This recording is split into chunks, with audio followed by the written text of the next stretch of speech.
Hello, അസ്സാം വലൈക്കും. Welcome to our channel. ഇന്നത്തെ നമ്മുടെ വീഡിയോ എന്ന് പറയുന്നത് ഓവൻ ഇല്ലാതെ റെസ്റ്റോറൻറ്റ് സ്റ്റൈലിൽ പിസ്സ എങ്ങനെ വീട്ടിൽ തന്നെ തയ്യാറാക്കി എടുക്കാമെന്നാണ്. അപ്പോൾ നമുക്ക് വീഡിയോയിലേക്ക് പോകാം. ഞാനൊരു ബൗൾ എടുത്തിട്ടുണ്ട്. അതിലേക്ക് 1/4 കപ്പ് ഇളം ചൂടുള്ള വെള്ളം ചേർത്ത് കൊടുക്കുന്നുണ്ട്. ഇനി അതിലേക്ക് ഞാൻ 1/4 ടീസ്പൂൺ പഞ്ചസാര ചേർത്ത് കൊടുക്കുന്നുണ്ട്. ഇനി ഒരു 3/4 ടീസ്പൂൺ ഈസ്റ്റ് കൂടി ചേർത്ത് നമുക്ക് നന്നായിട്ടൊന്ന് ഇളക്കി യോജിപ്പിച്ചതിന് ശേഷം നമുക്കിതൊരു 15 മിനിറ്റ് അടച്ചു വെക്കാം. നമ്മളിവിടെ തയ്യാറാക്കുന്നത് ചിക്കൻ പിസ്സയാണ്. അപ്പോൾ നമുക്ക് ചിക്കൻ എടുത്തൊന്ന് മാരിനേറ്റ് ചെയ്ത് വെക്കാം. ചിക്കൻ ചെറിയ പീസസ് ആയിട്ട് എടുത്തിട്ടുണ്ട്. അതിലേക്കൊരു 1/4 ടീസ്പൂൺ കുരുമുളക് പൊടി ചേർത്ത് കൊടുക്കുന്നുണ്ട്. ഇനി അതിലേക്ക് ആവശ്യമായ ഉപ്പ് ചേർത്ത് കൊടുക്കുന്നുണ്ട്. ഇനി ഒരല്പം ചില്ലി സോസാണ് ചേർത്ത് കൊടുക്കുന്നത്. ഒരു 1/4 ടീസ്പൂൺ മതിയാകും. 1 ടീസ്പൂൺ ടൊമാറ്റോ സോസ് കൂടി ചേർത്തിട്ട് സോയ സോസ് ഉണ്ടെങ്കിൽ ഒരു 1/4 ടീസ്പൂൺ സോയ സോസ് നമുക്ക് ചേർക്കാവുന്നതാണ്. ഇനി ഇതിലേക്കൊരു 1/4 ടീസ്പൂൺ ഒറിഗാനോയും ചേർത്ത് നന്നായിട്ടൊന്ന് മിക്സ് ചെയ്യണം. പിന്നെ നമുക്ക് വേണ്ടത് ഒരു 1/4 ടീസ്പൂൺ വിനാഗിരി കൂടിയാണ്. ആ വിനാഗിരി കൂടി ചേർത്തിട്ട് നമുക്ക് നന്നായിട്ടൊന്ന് ഇളക്കി യോജിപ്പിച്ച് അടച്ചു വെക്കാം.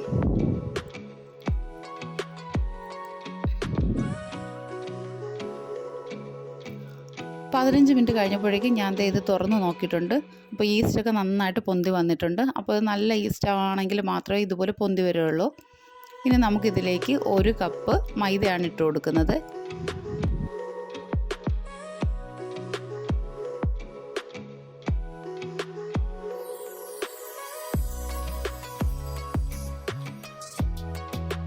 ഇനി ഇതിലേക്ക് നമുക്ക് ആവശ്യത്തിനുള്ള ഉപ്പ് ചേർത്ത് കൊടുക്കാം.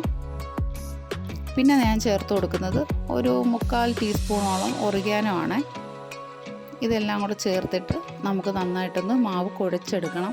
കുഴയ്ക്കുന്ന സമയത്ത് നമുക്ക് വെള്ളം കുറവാണെന്ന് തോന്നുകയാണെങ്കിൽ ഒരു 2-3 ടേബിൾ സ്പൂൺ വീതം വെള്ളം ഒഴിച്ചു കൊടുത്തിട്ട് നമുക്ക് ആവശ്യത്തിന് വെള്ളം ചേർത്ത് കുഴച്ചെടുക്കാം. ഞാനതിപ്പോൾ ബീറ്റർ കൊണ്ടാണ് കുഴച്ചെടുക്കുന്നത്. അപ്പോൾ നമുക്ക് കുറച്ചുകൂടെ ഒരു എളുപ്പത്തിന് വേണ്ടിയിട്ടാണ്. അല്ലെങ്കിൽ കൈ കൊണ്ട് തന്നെ കുഴച്ചെടുത്താലും മതിയാകും. ഒന്ന് കുഴഞ്ഞ് വരുമ്പോഴേക്കും നമുക്ക് പിന്നെ കൈ കൊണ്ട് തന്നെ കുഴച്ചെടുക്കാൻ പറ്റും.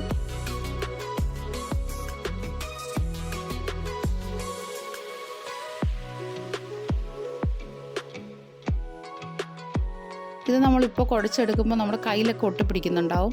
അപ്പോൾ അങ്ങനെ ഒട്ടിപ്പിടിക്കാതിരിക്കാൻ വേണ്ടിയിട്ട് നമ്മുടെ കയ്യിൽ കുറച്ച് എണ്ണ തടവിയാൽ മതിയാകും. പിന്നെ നമ്മൾ നന്നായിട്ടൊരു 15 മിനിറ്റോളം ഇത് കുഴച്ചെടുത്തതിന് ശേഷം മാവ് നമുക്കൊരു 2 മണിക്കൂർ അടച്ചു വെക്കാം. 2 മണിക്കൂർ കഴിഞ്ഞ് ഇത് തുറന്ന് നോക്കുമ്പോൾ മാവൊക്കെ നന്നായിട്ട് പൊങ്ങി വന്നിട്ടുണ്ട്. ഇതിപ്പോൾ നല്ലതുപോലെ കയ്യിൽ ഒട്ടിപ്പിടിക്കുന്ന ഒരു പരുവത്തിൽ തന്നെയാണ് നമുക്ക് കിട്ടുന്നത്. അതൊന്നും സാരമില്ല. നന്നായിട്ട് ഒന്നുകൂടെ ഒന്ന് കുഴച്ചെടുക്കാം. ആവശ്യത്തിന് എണ്ണ കയ്യിൽ തടവിയാൽ മതി. അതിന് ശേഷം ഞാൻ എടുക്കുന്നത് ഒരു കേക്ക് ട്രേ ആണ്. പിസ്സ ട്രേ ഉണ്ടെങ്കിൽ അത് തന്നെ എടുത്താൽ മതിയാവും. ഇതൊരു 10 ഇഞ്ചിൻ്റെ ലാർജ് പിസ്സയുടെ ഒരു ഇതാണ് കണക്ക് പറയുന്നത് നമ്മൾ. അപ്പം ഒരു 10 ഇഞ്ചിൻ്റെ ട്രേയിലേക്ക് നമ്മൾ പിസ്സയുടെ ഈ മാവ് നന്നായിട്ട് പരത്തി വെക്കുക. പരത്തുമ്പോൾ വലിഞ്ഞ് വരും. പക്ഷേ അത് പിന്നെ അത് കറക്റ്റായിട്ട് കിട്ടിക്കോളും. അതിലേക്ക് നമുക്കൊരു ഫോർക്ക് വെച്ച് കുത്തി കൊടുത്തതിന് ശേഷം പിസ്സയുടെ സോസാണ് നമ്മൾ ചേർത്ത് കൊടുക്കുന്നത്. പിസ്സ സോസിൻ്റെ വീഡിയോ ഞങ്ങൾ അപ്ലോഡ് ചെയ്തിട്ടുണ്ട്. ഇനി അതിലേക്ക് നമ്മൾ ഫ്രൈ ചെയ്ത് വെച്ചിരിക്കുന്ന ചിക്കനാണ് ഇട്ട് കൊടുക്കുന്നത്. പിന്നെ നമ്മൾ തക്കാളി ചേർത്ത് കൊടുക്കുന്നുണ്ട്.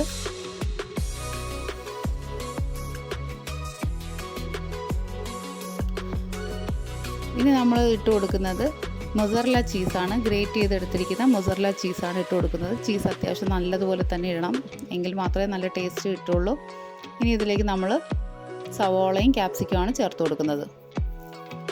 ഇനി ഇതിലേക്ക് ചീസിൻ്റെ സ്ലൈസസ് ഇട്ട് കൊടുക്കുന്നുണ്ട്. പിന്നെ ഒരല്പം ഒറിഗാനോ കൂടി തൂക്കി കൊടുത്തതിന് ശേഷം നമുക്കിത് ഹൈ ഫ്ലെയിമിൽ വെച്ചിരിക്കുന്ന ബിരിയാണി പോട്ടിലാണ് ഞാനത് ബേക്ക് ചെയ്യുന്നത്. അതിലേക്കിത് ഇറക്കി വെച്ച് കൊടുക്കാം. കറക്റ്റ് ഒരു 10 മിനിറ്റ് ഹൈ ഫ്ലെയിമിലിട്ട് നമുക്കിത് ബേക്ക് ചെയ്തെടുക്കാവുന്നതാണ്. അപ്പോഴേക്കും നമ്മുടെ അടിപൊളിയായിട്ടുള്ള പിസ്സ ഇവിടെ തയ്യാറായി കിട്ടും.